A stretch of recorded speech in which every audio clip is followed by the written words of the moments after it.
আমাদের শুধু স্কেলই আছে, কিন্তু পরবর্তী কিছু নেই। তাদের বাবার বয়সী শিক্ষক লাঠিপেটা করে, টিয়ার সেল নিক্ষেপ করে। আমাদের দাবি একটাই, সেটা হচ্ছে আমাদের বাড়ি ভাড়া, উৎসব ভাতা এবং চিকিৎসা ভাতা বৃদ্ধি করতে হবে। দীর্ঘদিনের দাবি আমাদের শিক্ষক সমাজের। আমরা নির্যাতিত নিপীড়িত, আমাদের বাড়ি ভাড়া দেওয়া হচ্ছে না, আমাদের উৎসব ভাতা পূর্ণাঙ্গ দেওয়া হচ্ছে না, আমাদের চিকিৎসা ভাতা পূর্ণাঙ্গ দেওয়া হচ্ছে না। আমাদের শুধু স্কেলই আছে, কিন্তু পরবর্তী কিছু নেই। আমাদের শিক্ষক সমাজ আর শহীদ মিনার প্রাঙ্গণে সবাই ঐক্যবদ্ধ হয়েছে। আমাদের দাবি একটাই, যা আমাদের জাতীয়করণ এবং পাশাপাশি আমাদের উৎসব ভাতা এবং আমাদের চিকিৎসা ভাতা এবং 20% বাড়ি ভাড়া দেওয়ার জন্য আতিথি স্যারের নেতৃত্বে গতকালকে আমরা প্রেস ক্লাবের সম্মুখে আসছিলাম আমাদের সমাবেশ করার জন্য, কিন্তু পুলিশ বাহিনী আমাদের উপরে অত্যাচার করেছে। আমাদেরকে জল কামান ব্যবহার করা হয়েছে, আমাদের লাঠি চার্জ করা হয়েছে, আমাদের টিয়ার সেল মানে ব্যবহার করা হয়েছে।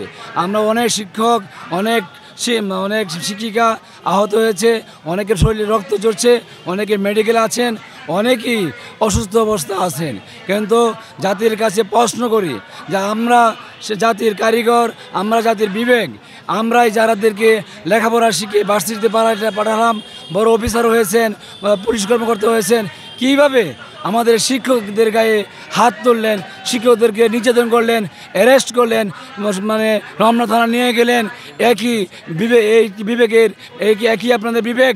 আগামীতে আরও বড় ধরনের কর্মসূচি গ্রহণ করা হবে, রুট মার্চ গ্রহণ করা হবে এবং সচিবালয় ঘেরাও করা হবে এবং প্রধান উপদেষ্টার বাসভবন ঘেরাও করা হবে। আমাদের দাবি অবশ্যই মানতে হবে, অবশ্যই মানতে হবে। যে আমাদের মূল উদ্দেশ্য ছিল, তিনটি দাবি ছিল। তিনটি দাবির মধ্যে আমাদের 1 নম্বর দাবি ছিল 20% বাড়ি ভাড়া। এই 20% বাড়ি ভাড়া আমাদের বেসিকের সাথে সংযুক্ত করতে হবে এবং প্রজ্ঞাপন আকারে 12 তারিখের আগে জারি করতে প্রজ্ঞাপন দিতে হবে। এবং আমাদের মেডিকেল ভাতা মাত্র 1000 টাকা, 500 টাকা, সেখান থেকে বাড়িয়ে 1500 টাকা করতে হবে এবং কর্মচারীদের উৎসব ভাতা 75% করতে হবে। আমাদের এই তিনটি দাবি নিয়ে আমরা এই প্রেস ক্লাবে 12 তারিখে এখানে আসছি। কিন্তু দুঃখের বিষয় বলতে গেলে, আমরা ওখানে যখন 1টা পর্যন্ত আমাদের শান্তিপূর্ণ কর্মসূচি পালন করি, ঠিক তখনই আমাদের সেই ফ্যাসিস্ট সরকারের সেই দোসর পেটুয়া বাহিনী পুলিশ আমাদের ওখান থেকে ছত্রভঙ্গ করে দেয়। তারা শিক্ষকদের গায়ে, তাদের বাবার বয়সী শিক্ষক, তার 75 বছর, 60 বছর বা 55 বছর বয়স হয়ে গেছে, তাদেরকে গায়ে তারা লাঠিপেটা করে, টিয়ার সেল নিক্ষেপ করে। এমনকি আপনারা তো দেখেছেন, মিডিয়ায় আপনারা সংবাদ সংগ্রহ করছেন, সেখানে দেখছেন যে আমাদের শিক্ষকদের রক্তে প্রেস ক্লাব রঞ্জিত হয়েছে, তাদের রক্তে তাদের জামা ভিজে গেছে, সেটাও আপনারা দেখতে পাচ্ছেন।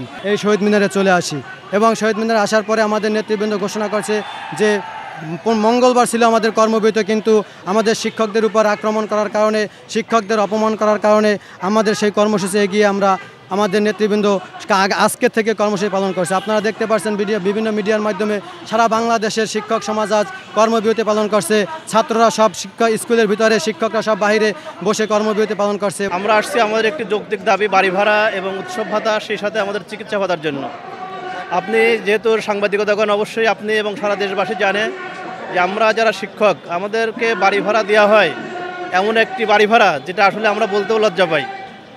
এরপরে আমরা গত 2 মাস আগে এসেছিলাম, আমরা প্রেস ক্লাবে আন্দোলন করে সচিব মহোদয়ের সাথে এবং আমরা 2জন উপদেষ্টার সাথে কথা বলেছিলাম। তারা বলেছিলেন যে আপনারা এমন একটি দাবি করবেন যে দাবিটা আমরা মেনে নিতে পারবো, তবে অবশ্যই 45% না, কারণ 45% দাবি মেনে নেওয়া এখন আমাদের পক্ষে সম্ভব নয়। তখন আমাদের নেতৃবৃন্দ বলেছিলেন যে আমরা 20% হলে খুশি এবং অবশ্যই দিতে হবে।